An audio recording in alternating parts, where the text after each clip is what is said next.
மத அடிப்படையிலான விழாக்களை அரசின் சார்பில் நடத்துவது தவிர்க்கப்பட வேண்டும் என்று மார்க்சிஸ்ட் மாநில செயலாளர் பாலகிருஷ்ணன் அறிவுறுத்தியுள்ளார்.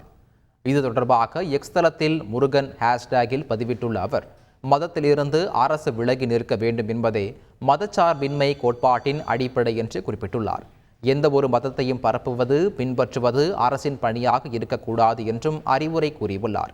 இந்து சமய அறநிலைத்துறையை அழிக்க வேண்டும் என RSS பாஜக பரிவாரம் துடிப்பதாக குறிப்பிட்டுள்ள பாலகிருஷ்ணன், கோயில் சொத்துக்களை கொள்ளையடிப்பது, சாதிய படிநிலையை பாதுகாப்பதுமே அவர்களின் நோக்கம் என்று குற்றம் சாட்டியுள்ளார்.